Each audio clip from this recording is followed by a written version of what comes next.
It's 11 o'clock. Let's get started, okay? So today I want to talk about building future generations. My eldest son, Chris, got married last Tuesday. Both he and Manlo are 37 years old. I thank Jeff for the great shot he took during the wedding service in Hot Park, which you see in the flyer to this daily dose. Now, the wedding triggered me to think about what is involved in growing a family and growing an organization with multiple levels. Because you look at our families, they go to many, many generations. Okay? And both family and our organization are about building future generations. Let me talk about the recent wedding. No one match made the reunion. Okay, our family had nothing to do with the wedding. It was decided by Chris and Manlo and planned by them. And you understand that, they're 37 years old. They're not like me. I was 26 years old when I was married and I was busy doing my PhD. So my parents planned everything. So was this wedding a surprise? No and yes. It's not a surprise because marriage between a man and a woman is a normal thing. It's part of society. It's a basic starting point of a community. And God uses marriage as an analogy for his relationship with us. God is the bridegroom and the church is the bride. So we all know about marriage. It's not a surprise. But yes, it was a surprise because today, globally, and particularly in Asia, the young are avoiding marriage. Because the idea of marriage, of commitment today is terrifying. There's already so much stress in life. Why add to it? If you look at the divorce rate in the USA, it's 40 to 50%. Okay, 40 to 50%. And that reflects a difficulty to stay together despite the original vow to be partners for life till death us to part. Now, marriage is not just our idea. Marriage is God's idea. It's part of his perfect plan to make both husband and wife perfect through each other. And I mentioned that at the wedding that marriage surely reveals God's sense of humor because opposites attract and you're going to have disagreement and different ways of thinking. Okay? Marriage is key to change and change is key to a vibrant community, which is what we want to build in our lives, in our business. And I've learned that two are better than one. A buddy is vital for any dangerous, difficult adventure. And I use the example of rock climbing mountains, anything. A team is crucial for long, complicated missions. And it takes a village to raise a child. So when Chris and Manlo chose to get married, it was not a casual, impulsive decision. It was a conscious act of bravery and recognition of the work involved. At Holistic Wednesday, Chris declared his intention to go far, F-A-R. He described how he viewed his marriage with the acronym FAR, F-A-R. He said he was fortunate to have found his life partner. He was full of anticipation for all that marriage would do to enrich their lives, and he was prepared to act with resolve to make the marriage work. The Bible scriptures that they chose to guide their marriage is 1 Corinthians chapter 13. This is the chapter on love. And he mentioned the three U's that would characterize his love. He would love uniquely, he would love understandingly, and he would love unfailingly. So earlier I mentioned the 40 to 50% divorce rate in the US. Do you know what the divorce rate is in Singapore? Do you know what the divorce rate is in Singapore? No, go and type it. Okay. Well, to my surprise, the divorce rate in Singapore is 0.76%. Okay, 0.76%. 7.6 people per 1,000. Why is it so low? It must be the resolve that people like Chris have to make the marriage work.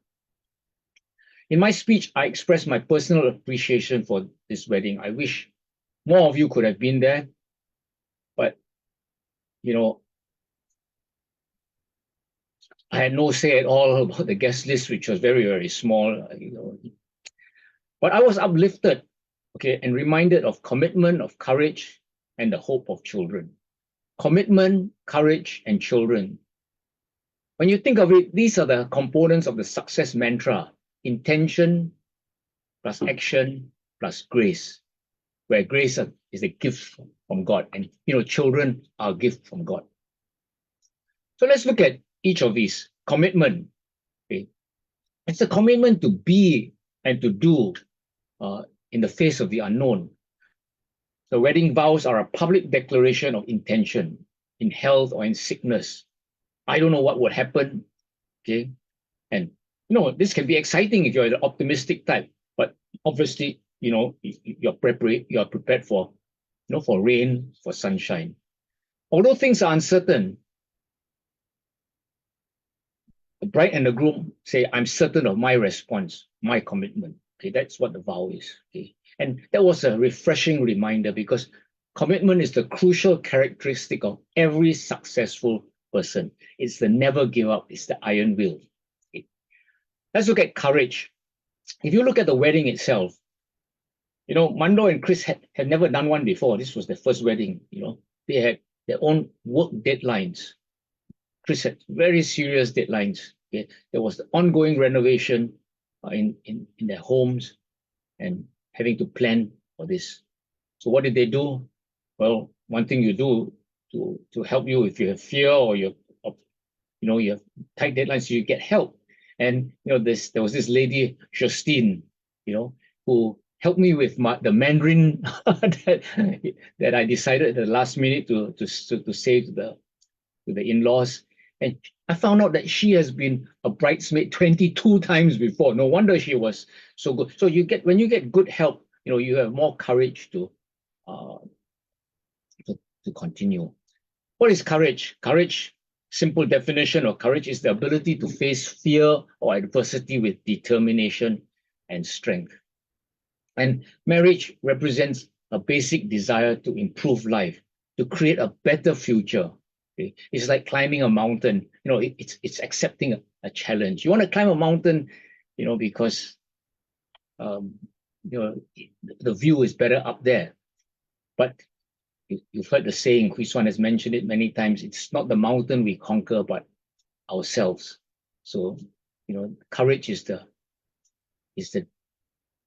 moving ahead despite the fears and reservations. So, commitment, courage, children.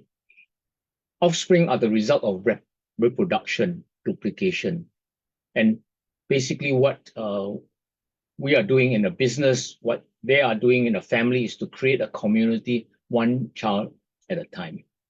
And also, depending on the community or the village that will raise their child or that will keep their relationship together. And of course, children represents creation, and creation is an act of leadership. And that as a parent, it's about servant leadership. As a business leader, it's about servant leadership. And ultimately, children represent the opportunity to be in contribution. Contribution is the highest human need in Tony Robbins' description of the 6 human needs. Okay? And it is this contribution, this desire to contribute ultimately, that causes us to grow. Okay?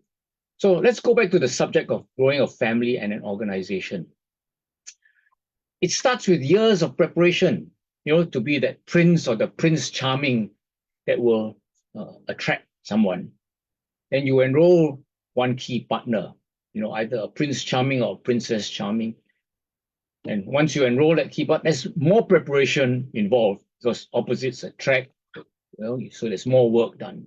Then you reproduce, have children, have the next generation, have a downline, and that's followed by more preparation, because this is a new game now. And then the next generation comes along, the grandchildren, and there's even more preparation still, as those of us who just recently become grandparents will tell you, and so on and so on. You never stop growing, never stop preparation or learning. So that's what we've been talking about on Motivational Mondays, the continuous learning, continuous and never-ending um, improvement, the mastery, the wearing of the white belt. And the success factors to achieve this are commitment, courage, and children. Okay? The 3 C's. And there is a 4th C, of course. Okay, and that's the community that supports the 3 C's. So, we want to recognize that there are these 4 C's. Okay, work on these 4 C's: commitment, courage, children, and community. And your family, your organization will thrive. Okay, so the wedding was just a simple reminder of what we've been talking about all the time. And as we seek to build our organization so that we can provide opportunities, freedom for our families, choices for our family, and pour ourselves out into people, who will help the world become a better place.